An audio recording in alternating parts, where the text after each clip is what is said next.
going to do something a little bit different in this video. I'm going to talk about safety. Now hold on, hear me out, because this could save your life, your passengers' lives, or the lives of somebody right in front of your front bumper. I've often told you guys that I feel that this car is a death trap. I would not want to crash in it. A few weeks ago, I was bumbling around on YouTube and I came across this channel called Autotopia LA. And this guy had a video that was posted on there of a beautifully restored Mercury Comet.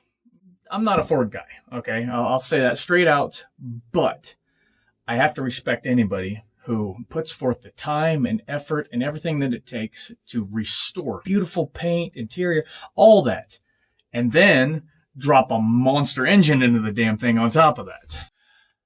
But what really sucked about that video was the clip that I'm about to show you. I emailed Shawn at Autotopia and I asked permission to use this clip. Anyway, I hope you guys are ready for this because this jarred me. Hold on! Needless to say, that video got me thinking. What would I do if this thing decided to go apeshit, just run away and try to end my life or the life of somebody in front of me? What would I do to shut this thing down? Because nobody really in the history of mankind has ever sat down into their race car and said, okay, if things go bad, here's what I'm going to do. Nobody's ever done that. No, everybody just, oh man, devil ain't going to get me, so I'll just slam the throttle and here we go. And I'll deal with whatever happens. Nobody's ever come up with any kind of a procedure, a plan. What are you going to do when the shit hits the fan? If you're the passenger climbing into somebody else's car, you ever question, have you ever asked the guy, hey, what are you going to do if this thing goes out of control? No, nobody wants to think about it because, well, one, nobody wants to talk about it because it'll probably jinx it into actually happening. Two, it's actually smarter to actually just go ahead and ask. I mean, good God.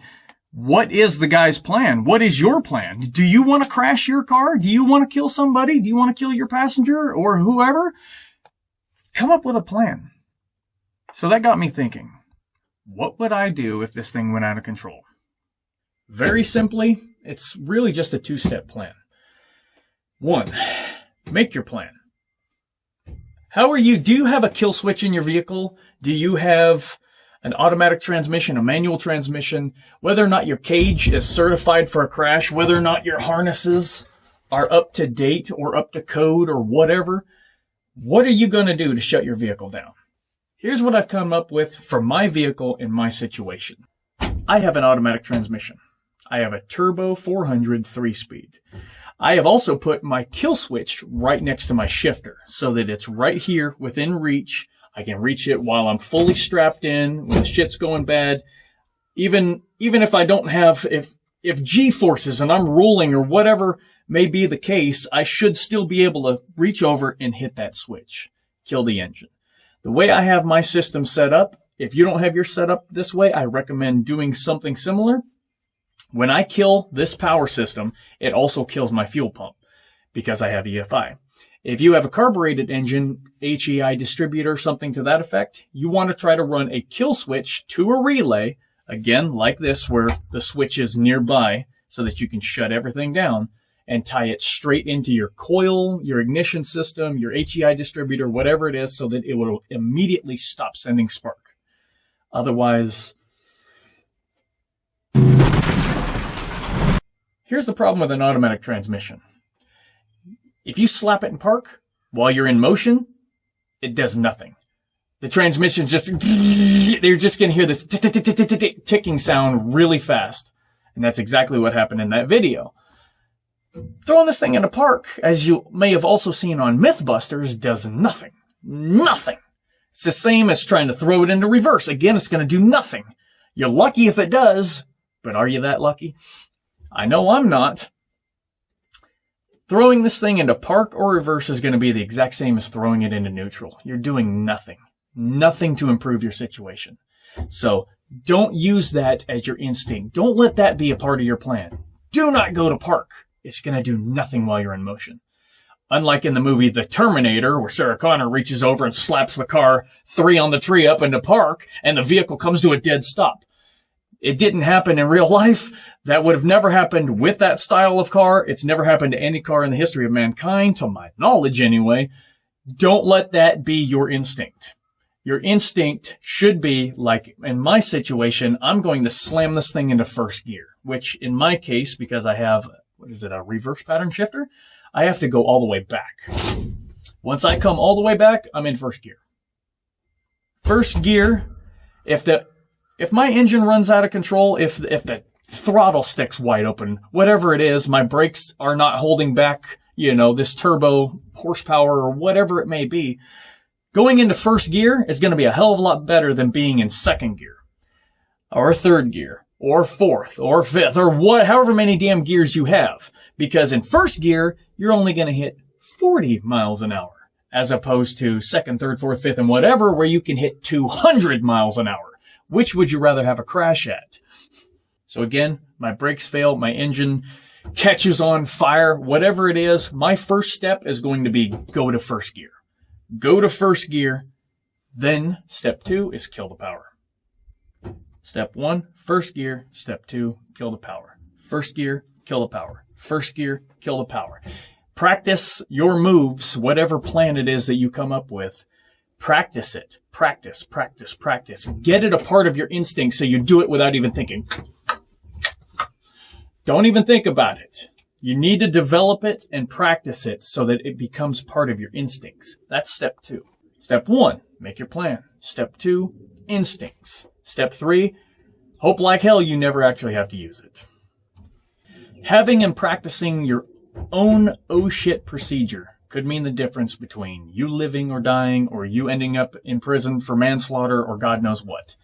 If you climb into somebody else's car, even an Uber, ask them what their oh shit procedure is. What are they going to do if this vehicle goes out of control? What is their plan? Nobody ever has a plan, so they're going to have no answer for you. Maybe you shouldn't get into the car with that guy.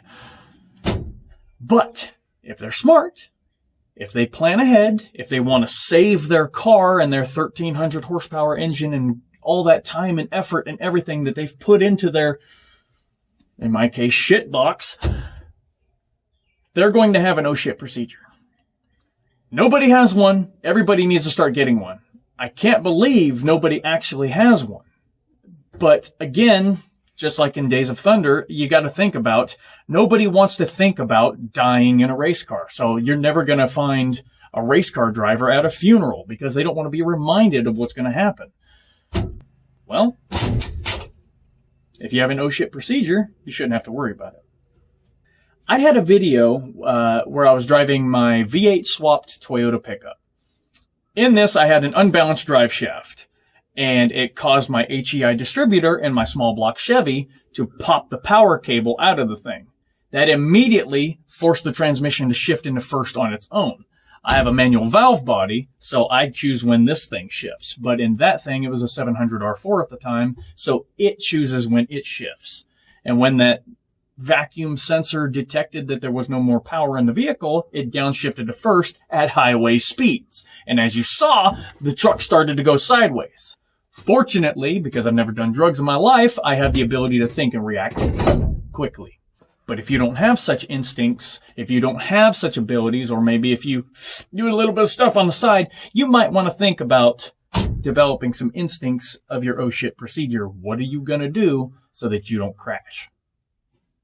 So if I get water under my tires, if my engine blows up, if there's a fire comes bursting through my firewall, anything, first gear, kill the power. That will or should either make the rear wheels lock up or slow you down somewhat, if nothing else.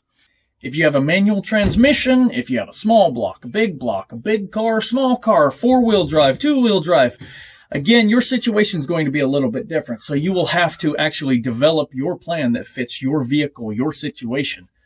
But in my situation, and if yours is anything similar to it, that's a pretty good starting point. Go to first gear, kill the power. Make sure your kill switch will actually kill that engine no matter what. In some cases, Some people may tie their power system, their kill switch, and it just kills the power and the lights and everything else, but the engine keeps running. That is an ineffective kill switch. Make sure that thing kills the power to that engine for the safety of yourself and those around you. So yeah, definitely get yourself some kind of oh shit procedure. Why do I call it an oh shit procedure? Because what's the first thing that comes out of your mouth when it happens? Oh shit. So what is your procedure for when it happens? Anyway, hopefully you guys come up with something that suits your situation. Hopefully you save a life, whether it be your own or somebody else's. Either way. Big thank you to Shawn at Autotopia. I will post a link to that video if you guys want to watch it. Hopefully you don't want to watch it, but hopefully if you do, it'll get you thinking a little bit more seriously about safety.